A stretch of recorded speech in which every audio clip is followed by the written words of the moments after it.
Hello គេសួស្តីអ្នកនេះស្វាគមន៍ពីខ្ញុំថ្ងៃនេះយើងមកបន្តសេរីរបស់យើងទៀតបើសេរីរបស់យើងកាលពីចុង chapter មុនឃើញថាស៊ីវទៀតដែលជាកូនប្រុសរបស់លោកអំណាចគេបានមកលេចចំការរបស់ធានរ៉ានដោយគេបានមកជាមួយនឹងអាហារកញ្ចប់មួយកញ្ចប់ទៀតផងដែលជាឲ្យធ្វើធានរ៉ានគេឆ្ងល់ខ្លាំងមែនតើក្រែងថានេះគឺជាអាហារដែលខ្ញុំបានផ្ដល់ឲ្យគាត់កាលពីថ្ងៃមុនមែនទេអញ្ចឹងហើយចាប់ផ្ដើមឡើងនៅ chapter នេះដោយធានរ៉ានគេបានដើរទៅសួរស៊ីវទៀនថាស៊ីវធានតើហេតុអ្វីបានជាអ្នកមកទីនេះហើយស៊ីវធានគេបានឆ្លើយយ៉ាងគួរសមថាលោកថៅកែលីថ្ងៃមុនលោកបានផ្ដល់អាហារកញ្ចប់មួយចំនួនដល់គ្រួសារខ្ញុំអញ្ចឹងហើយថ្ងៃនេះជាការដឹងគុណខ្ញុំបានយកអាហារកញ្ចប់មួយចំនួនមកឲ្យអ្នកហើយធារាក៏បានឆ្លើយថាវាមិនអីនោះទេប៉ុន្តែតើអ្នកទទួលបានអាហារទាំងអស់នេះមកពីណាហើយស៊ីទៀនគេបានឆ្លើយទាំងអេះអញថានិយាយឲ្យត្រង់ទៅគឺខ្ញុំទទួលបានវានៅមុខផ្ទះរបស់ខ្ញុំប្រហែលជាវាត្រូវបានផ្ដល់ដោយសាច់ញាតិរបស់ខ្ញុំដោយស្ងាត់ៗហើយមើលទៅប៉ុន្តែទោះយ៉ាងណាក៏ដោយគ្រប់យ៉ាងគឺខ្ញុំគ្រាន់តែចង់តបស្នងនូវសន្តានចិត្តដ៏ល្អរបស់អ្នកតែប៉ុណ្ណោះតែអ្នកបានជួយគ្រួសាររបស់ខ្ញុំនៅគ្រាលំបាកហើយស៊ីទៀនគេក៏បានបន្តនិយាយដោយអៀនខ្មាស់ទៀតថាខ្ញុំបានឮថាមជ្ឈមណ្ឌលទិញគ្រាប់ពូជថ្មីត្រូវបានបើកនៅទីក្រុងខាងត្បូងហើយខ្ញុំចង់ខ្ចីឡានរបស់អ្នកទៅទិញ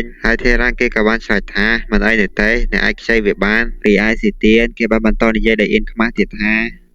តាមពិតទៅខ្ញុំមិនដែលមានបានបើកបរនោះទេហើយខ្ញុំមិនធ្លាប់បើកបរពីមុនមកឡើយរីឯមជ្ឈមណ្ឌលនោះគឺវានៅឆ្ងាយខ្លាំងណាស់ជាហេតុធ្វើឲ្យធារានគេក៏បាននិយាយថានេះតើអ្នកកំពុងតែខ្ចីទាំងឡានខ្ចីទាំងអ្នកបើកមែនទេរួចគេក៏បានគិតក្នុងចិត្តម្នាក់ឯងថាតាមពិតទៅខ្ញុំក៏មានគម្រោងទៅទិញទំនិញនៅពីថ្ងៃទៀតដែរអញ្ចឹងហើយខ្ញុំទៅជាមួយគាត់នៅពេលនេះក៏បានហើយជាមួយនឹងរបបយន្តនៅចំការជាមួយនឹងហាន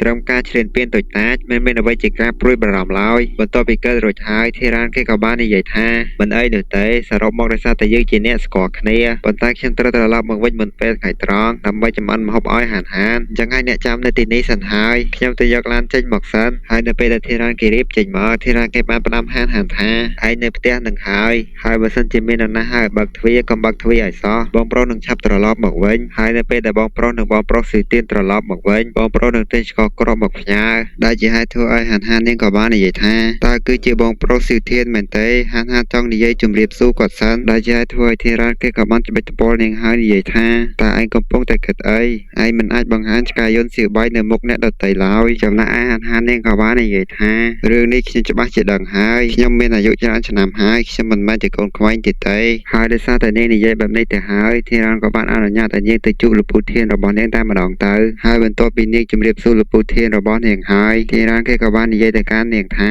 ប៉ុណ្ណឹងបានហើយចុះពីឡានទៅនឹងឲ្យលោកពូធានឡើងម្ដងបន្ទាប់ពីធារានគេបើកឡានចេញផុតហាននាងក៏បានលួចជេរពីក្រោយថាអាបងមកស្អុយនេះខ្ញុំមិនទាន់បានជម្រាបសួរលោកពូធានផងប៉ុន្តែខ្ជិលខ្វល់ខ្ញុំទៅមើលរឿងតុក្កតារបស់ខ្ញុំវិញចំណែកឯធារានវិញគេក៏បានគិតថាក្មេងស្រីល្ងងខ្ញុំដឹងថានាងមាត់វែងខ្លាំងណាស់បន្ទាប់ពីធ្វើដំណើរក្នុងសភាពស្ងប់ស្ងាត់អស់ពេលជាយូរស៊ីធានគេក៏បានសួរថាតើវានឹងមិនអីទេមែនទេដែលទុកឲ្យហាននៅផ្ទះម្នាក់ឯងបែបនេះព្រោះថាពិភពលោកបច្ចុប្បន្នមានភាពច្របូកច្របល់ណាស់ខ្ញុំខ្លាចថាប្រសិនបើមានមនុស្សអាក្រក់មួយចំនួនដាក់គោលដៅលើការស្ថានរបស់អ្នកតើហាននឹងមិនមានគ្រោះថ្នាក់ហើយមែនទេចំណែកឯធារានគេក៏បាននិយាយថាតើនរណាគេដែលអត់ប្រយោជន៍តែដាក់គោលដៅលើការស្ថានដែលគ្មានលុយគ្មានអាហារបែបនេះទៅហើយម្យ៉ាងវិញទៀតហាននឹងមានអាយុទើបតែ2ឆ្នាំប៉ុណ្ណោះចឹងហើយបើសិនជានាងមានអាវុធក៏នាងមិនចេះប្រើដែរតែជាឲ្យធ្វើស៊ឺធានក៏បានសួរទាំងភ្នាក់បាថាថៅកែលីតើអ្នកមិនបានទុកឧបករណ៍ការពារខ្លួនសម្រាប់ហានទេហើយធារានក៏បានឆ្លើយថាពិភពលោកបច្ចុប្បន្ននេះគ្មានកន្លែងណាដែលសុវត្ថិភាពជាងកសិដ្ឋានទេ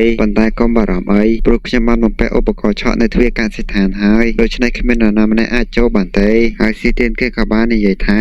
ហាអញ្ចឹងខ្ញុំរៀងធូរទ្រូងបន្តិចហើយពួកគេនៅក្នុងឡានក្នុងសភាពស្ងៀមស្ងាត់អស់ពេលមួយសន្ធោស៊ឺធានគេក៏បានទាញទូរស័ព្ទរបស់គេចេញមករួចក៏បានផ្ញើសារទៅកាន់នរណាគេម្នាក់ដែលជាហេតុធ្វើឲ្យធារានក៏បានសម្លឹងទៅកាន់គេដោយក្រសែភ្នែកងឿឆ្ងល់ហើយដែលឃើញថាធារានបានមើលមកកាន់ខ្លួនដោយឆ្ងល់បែបនេះគេក៏បាននិយាយថាខ្ញុំខ្លាចថាខ្ញុំមានលុយមិនគ្រប់គ្រាន់អញ្ចឹងហើយខ្ញុំក៏ផ្ញើសារទៅខ្ចីលុយខ្លះពីមិត្តរបស់ខ្ញុំហើយដែលគេបកស្រាយបែបនេះទៅហើយធារានគេក៏មិនបាននិយាយអ្វីទៀតដែរហើយមួយសន្ទុះក្រោយមកធារានក៏បានហុចលុយមួយដុំឲ្យគេហើយបាននិយាយថាយកវាទៅខ្ញុំក៏មិនមែនជាអ្នកដែលមានលុយច្រើនអីដែរទាំងនេះវាគ្រាន់តែជាអ្វីដែលខ្ញុំអាចជួយអ្នកបានតែប៉ុណ្ណោះហើយស៊ីទៀនគេក៏បានបដិសេធភ្លាមៗតែម្ដងហើយកែលីអ្នកបានជួយគ្រួសារខ្ញុំច្រើនណាស់ខ្ញុំមិនអាចទទួលប្រាក់ពីអ្នកទៀតទេ ចំណែកធារាគេក៏បាននិយាយថាឆាប់យកវាទៅឈប់និយាយរឿងមិនសមហេតុផលខ្ញុំត្រូវការបើកបរចឹងហើយស៊ីទៀនគេក៏បានទទួលយកលុយនឹងទៅហើយព្រមទាំងបាននិយាយថាថៅកែលីខ្ញុំច្បាស់ជាសងគុណអ្នកហើយបន្ទាប់ពីពួកគេបើកតាមផ្លូវអស់ពេលជាយូរនៅពេលនេះក៏ជិតដល់ផ្លូវបំបែកចូលក្រុងហើយដោយប្រព័ន្ធជូនដំណឹងរបស់ឡានក៏បានជូនដំណឹងថាផ្លូវបំបែកនៅ500ម៉ែត្រខាងមុខ300ម៉ែត្រខាងមុខបាត់ស្ដាំ200ម៉ែត្រខាងមុខផ្លូវបំបែកចំណែកឯស៊ីវទៀនវិញគេហាក់បីដូចជាមានការព្រួយបារម្ភខ្លាំងមែនតើចំណែកឯប្រព័ន្ធជូនដំណឹងរបស់ឡានក៏នៅតែជូនដំណឹងចឹងទៅរហូតក៏ដល់100ម៉ែត្រខាងមុខបាត់ស្ដាំខណៈពេលដល់ផ្លូវបំបែកនោះស៊ីវទៀនគេក៏បានទាញចង្កូតឡានធានរ៉ានតែម្ដងហើយក៏បាននិយាយថាថៅកែលីផ្លូវបាត់ស្ដាំខាងមុខតាមខ្ញុំដឹងត្រូវគេបិទហើយយើងគួរតែជិះតាមផ្លូវបាត់ឆ្វេងវិញទៅដែលធ្វើឲ្យធានរ៉ានក៏បានក្រវេះដៃគេចេញហើយនិយាយថាវាមិនពិតទេខ្ញុំតែតែធ្វើដំណើរតាមផ្លូវនេះហើយវាជាផ្លូវប្រជុំជនសំខាន់មួយអញ្ចឹងហើយវាមិនអាចទៅរួចទេដែលត្រូវបានបិទដោយមិនមានគ្រោះមហន្តរាយធម្មជាតិធ្ងន់ធ្ងរនោះហើយតើអ្នកបានព័ត៌មាននេះមកពីណា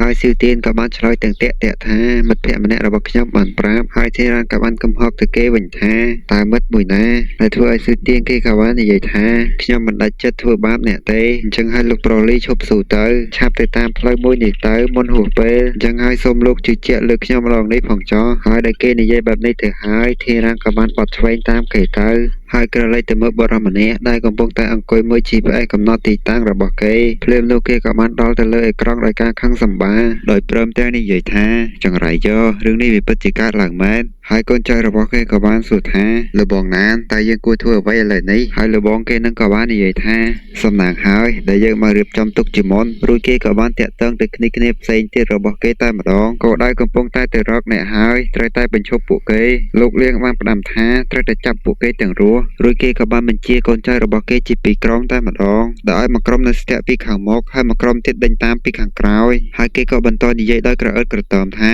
ខ្ញុំចង់មើលថាតើពេលនេះគេមានស្លាដើម្បីគេចេញមែនទេក្រឡេកទៅមើលធានរ៉ាននិងស៊ីវធានវិញនៅពេលនេះស៊ីវធានគេពិតជាសោកស្ដាយនៅកំហុសរបស់ខ្លួនខ្លាំងមែនតើឲ្យខ្ញុំសុំទោសខ្ញុំពិតជាសុំទោសពិតមែនវាជាកំហុសរបស់ខ្ញុំទាំងអស់ប៉ុន្តែគ្រប់យ៉ាងខ្ញុំគ្មានជំរឿននោះទេព្រោះពួកគេបានចាប់ខ្លួនប៉ារបស់ខ្ញុំហើយគំរាមឲ្យខ្ញុំធ្វើរឿងទាំងនេះព្រាមនោះធានរ៉ានក៏បានប្រាប់គេឲ្យស្ងប់ស្ងាត់សិនហើយបន្តសួរថាតើពួកគេទាំងនោះជាអ្នកណាហើយពួកគេចង់បានអ្វីស៊ីវធានក៏បាននិយាយថាពួកគេមកពីក្រុមហ៊ុនធានរ៉ូនពួកគេដឹងថាអ្នកមានថ្នាំបន្សាបជាតិពុលដូច្នេះហើយគេបានបញ្ជាឲ្យខ្ញុំបញ្ឆោតអ្នកចេញពីកសិដ្ឋានរួចបន្ទាប់មកពួកគេចូលទៅចាប់ណានដើម្បីគំរាមឲ្យអ្នកប្រគល់ថ្នាំឲ្យពួកគេភ្លាមនោះក្នុងក្រសែភ្នែកធានរ៉ានបានបញ្ចេញមកដោយការខឹងសម្បាតែម្ដងនាងមានអាយុត្រឹមតែ6ឆ្នាំប៉ុណ្ណោះវាមិនអីនោះទេសម្រាប់ពួកគេក្នុងការដោះស្រាយជាមួយខ្ញុំប៉ុន្តែការចាប់ចម្រិតក្មេងស្រីអាយុ6ឆ្នាំម្នាក់ហើយចំពោះកន្លែងហ្នឹងអេដមីនអត់សូវដឹងដែរព្រោះអេដមីនបកប្រែតាមតែគេដែរអញ្ចឹងហើយបើគេថា6ឆ្នាំមានតែ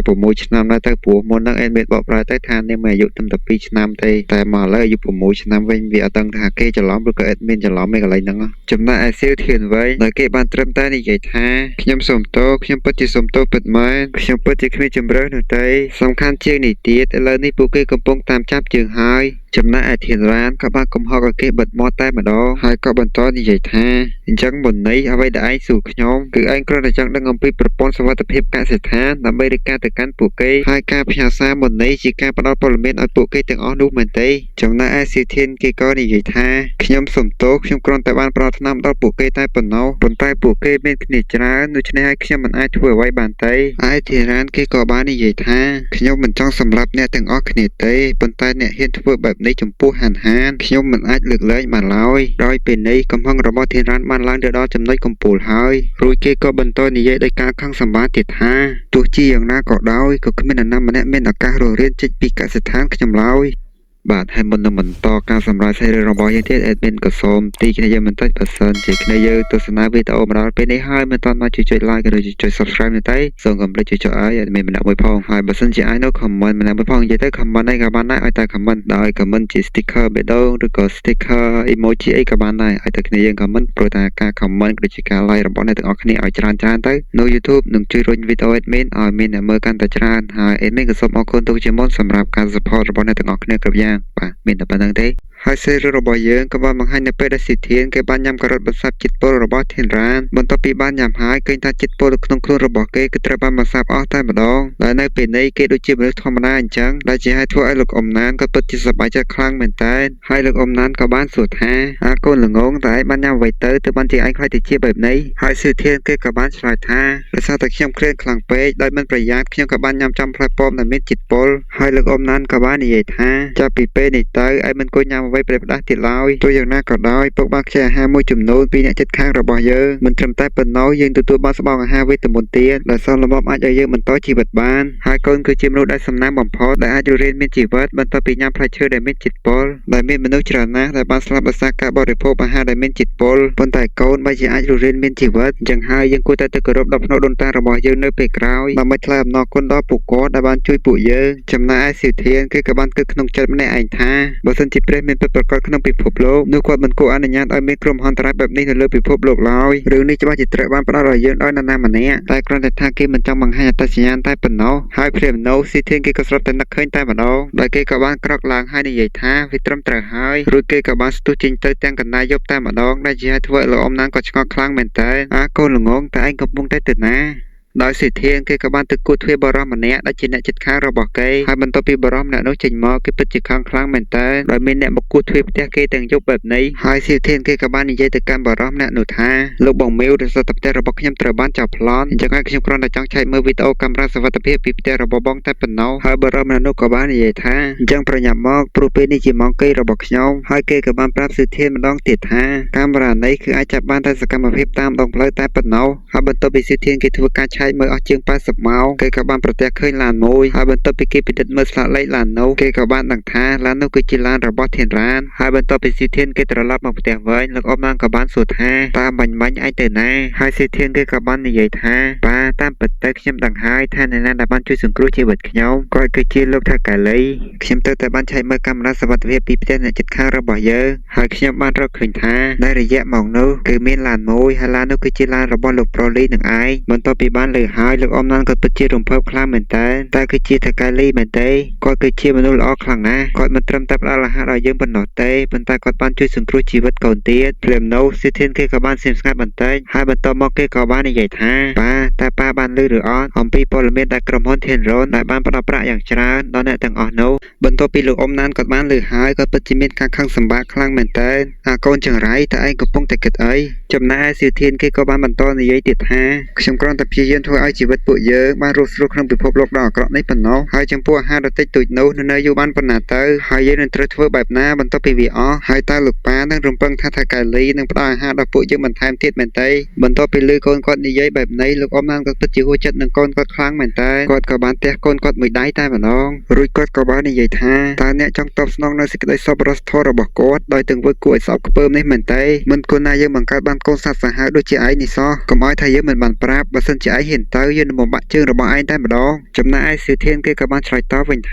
ាប៉ាមិនយល់ពីស្ថានភាពបច្ចុប្បន្នទេបើសិនជាយើងចង់រស់គឺយើងត្រូវតែពឹងលើខ្លួនឯងហើយបើយើងក្រឡេកមកមើលពេលបច្ចុប្បន្នវិញពួកគេទាំងអស់នោះបានកាក់ឡានធានរ៉ានចុះបាត់ទៅហើយអញ្ចឹងហើយធានរ៉ានគេក៏បានបើកទ្វារឡានចេញមកដោយគេបានចាប់សិទ្ធានធ្វើជាចំណាត់ខ្មាំងបន្ទាប់ពីធានរ៉ានគេបានចេញពីឡានបុរសពាក់វ៉ែនតានោះក៏បាននិយាយថាហេតើអ្នកគឺជាលីធានរ៉ានមែនទេហើយពេលនេះអនុញ្ញាតឲ្យខ្ញុំនៅក្នុងខ្លួនជាមុនសិនខ្ញុំឈ្មោះឆេណានជាអ្នកធ្វើការឲ្យក្រុមហ៊ុនធានរ៉ុនហើយមូលហេតុដែលពួកយើងសម្រេចចិត្តធ្វើបែបនេះគឺពួកយើងគ្រាន់តែចង់ជួបអ្នកនិយាយការងារខ្លះតែប៉ុណ្ណោះដោយពួកយើងបានដឹងថាអ្នកមានថ្នាំបន្សាបជាតិពុលដូច្នេះហើយយើងចង់សហការរកស៊ីជាមួយនឹងអ្នកចំណែកធានរ៉ានគេក៏បានញញឹមហើយនិយាយថាចុះប្រសិនបើខ្ញុំនិយាយថាទេព្រាមនៅអបិឆេណានឹងគេក៏បាននិយាយថាអ្នកមានជំរឿតែពីរប៉ុណ្ណោះជំរឿទី1គឺសហការជាមួយនឹងយើងដោយស្ម័គ្រចិត្តហើយប្រឹងប្រែងធ្វើការរកលុយជាមួយនឹងយើងទាំងអស់គ្នាហើយជំរឿទី2ផ្ដល់ព័ត៌មានថ្នាំនោះមកឲ្យពួកយើងអញ្ចឹងហើយធីរ៉ានក៏បានប្រាប់គេថាខ្ញុំទទួលបានថ្នាំនេះដោយចៃដន្យតែមួយគ្រាប់ប៉ុណ្ណោះហើយខ្ញុំបានប្រើវារួចអស់បាត់ទៅហើយដោយធីរ៉ានគេបានគិតក្នុងចិត្តថា